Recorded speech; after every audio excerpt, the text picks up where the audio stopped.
ẹ káàbọ̀ bàbá mufti àgbà fúnlẹ̀ yorùbá sheikh daud mọ̀rọ̀mọ́lá sanu ti fi ìtàn balẹ̀ o nípa bí ìlú Ìwó ṣe jẹ́ àti bí ìlú Ìwó ṣe jẹ́ ìlú ọmọlúàbí láàrin gbogbo ìlú káàkiri tó wà nílẹ̀ yorùbá. Kò sí ohun tó wá sọ ìlú ìdí báyìí lọ ju pé ọ̀rọ̀ ẹ̀sìn náà lọ. Ẹ gbọ́ wò, ẹ mọ̀ tẹ̀lé wa ká lọ. ẹ gbọ́ ìlú yìí tí ẹ yàtọ̀ o. Mo gbọ́ report research kan, research yẹn ẹni tó sì ṣe ó fi ìwé rẹ̀ tó ṣe ó fi sí UI ìdòní olónìí.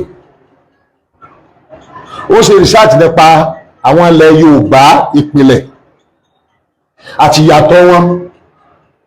Research wọn wá sọ wípé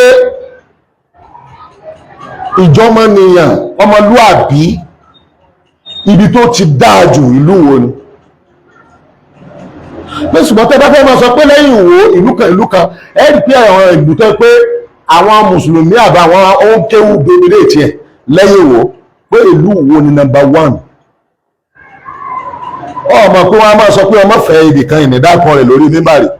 Ẹ má fẹ́ gbáwó, ẹ má fẹ́ wo ìyàwó tó dáa jù pé èèyàn lè fẹ́ tí ó fẹ́ nú ilé rẹ̀ ìyàwó Ìwó ni. Dípò ní ń sọ̀rọ̀ yìí ayé ará Ìwó ni ò tí ì bàjẹ́ jù. Àìmọye ìlú ló ṣòro ó fẹ́ àfi kó farabalẹ̀ kó wù ìtọ́ba lẹ́sìn láàrin wọn. Kí ló dé tó fi rí bẹ́ẹ̀?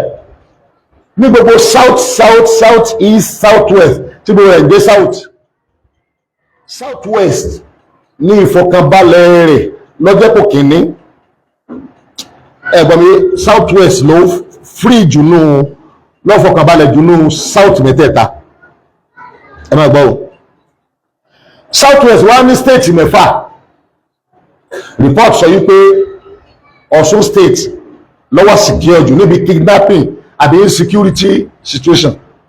Gbogbo àwọn crime ńláńlá nǹkan kan rárá ara tí wọ́n ń wí káàkiri tí wọ́n ń gbé káàkiri ìpínlẹ̀ Ọ̀ṣun ló ní fọkànbalẹ̀. Local government a ní lọ́ṣun ká dákọ̀ àwọn ká má mú àwọn tí wọ́n ti pín wọn. Local government kan wọ́n fi sórí Ìwó, local government ìgboro Ìwó lọ́wà. Ìyẹn lọ́wọ́ tó wọ́n wò pé òǹkà local government ti lọ́pọ̀ ju gbogbo Ọ̀ṣun. Expectation security ni pé ibi èèyàn bá ti pọ̀ jù ní crime wọ́n ti kí ni ó ti pọ̀ jù. Ibi èèyàn bá ti pọ̀ jù ní ìwà ọ̀daràn wọn ti máa ń pọ̀ jù gẹ́gẹ́ bí àwọn tí ń sọ ọ̀daràn.